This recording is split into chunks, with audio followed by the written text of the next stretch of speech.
I mean, you see our vantage point, and you're looking up into this crowd. And there's always, you know what, you guys, your fans travel well. And as this game's going on, they start working their way down. But your defense set the tone so much tonight with your ability to get after the quarterback. How much was the sense that without Saquon that you guys might really be able to eat? Well, we've seen a lot on film that we was able to take advantage of, especially from the D-line perspective. Majority was it would just win our one-on-one matchups. We knew we could get those, create those one-on-ones, and we would just go out there and win. So that was the mindset. What explains your level of comfort on this as big a stage as there is? I mean, the lights are as bright as they are anywhere on Monday Night Football here in New York City, and you're out there absolutely showing out. What allows for that kind of comfort that you've got?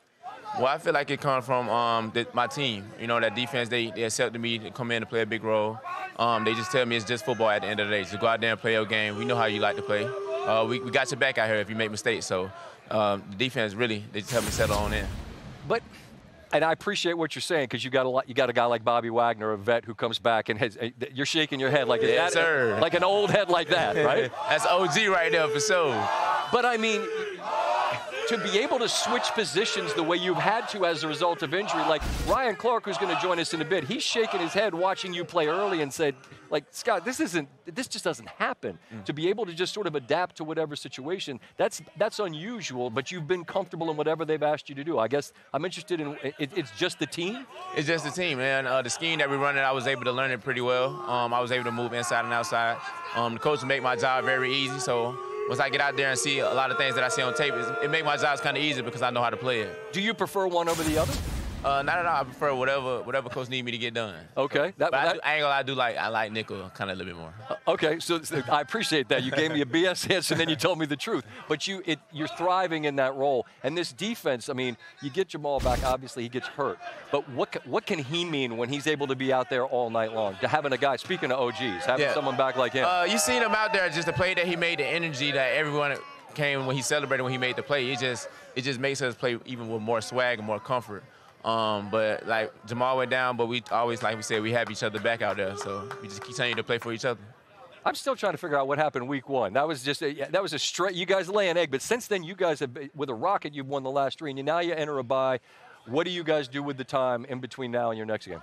Now we really just move on to the next game, put this game behind us. Got to watch the film for Cincinnati. They're a great team. Records don't define teams, so we got to go out there and watch film and just continue to prepare well. Did you have as much fun as I have to believe you had? This is a moment, isn't it? Damn right I did. Damn right. Well, you couldn't have been any better on this stage. These people are in love with what they saw. Good health, continued success. Congratulations. Thank you, sir. Devon Witherspoon, I appreciate you, man. Yes, sir. Fantastic performance from the rookie, top 5 pick. Absolutely living up to the reputation that he had coming out of college. And New York City, it's a sad night for Giant fans, and you see a couple of sacks and a pick on Monday Night Football.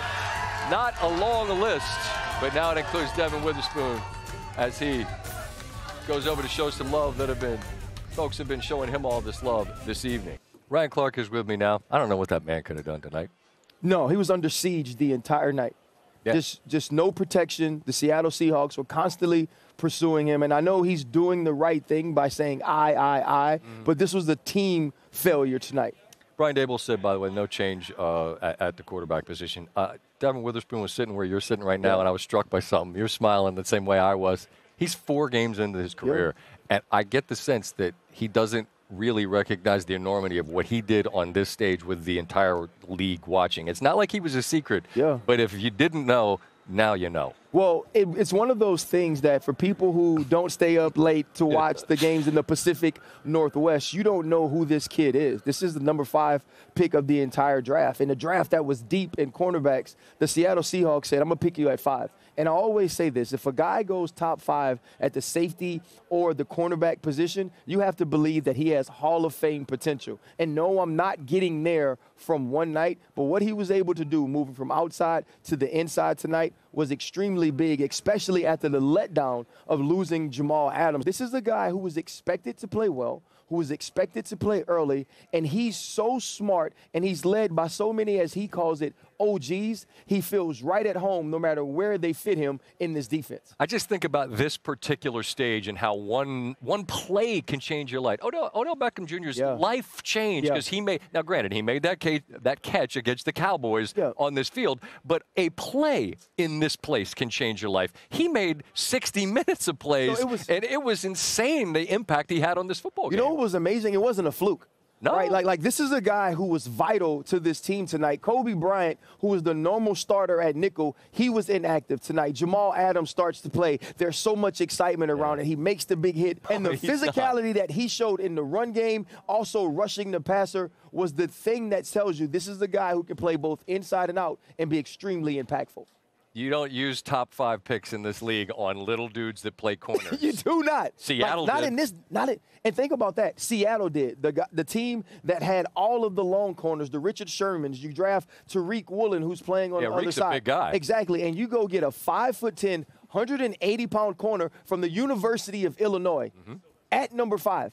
And as soon as he's ready to go, he's your starter at corner, can also play inside. It's a great job by the scouts. It's a great job by the coaching staff preparing him, but it's an amazing job by the young man to be ready for the biggest stage. And again, it's just 4 games into this year, but it would be a continuation of what was a tremendous draft for Seattle a year ago, the impact of which you saw leading them to the playoffs. And here in New York, going into their bye, they get a big victory, and his imprint is all over it. His imprint is huge.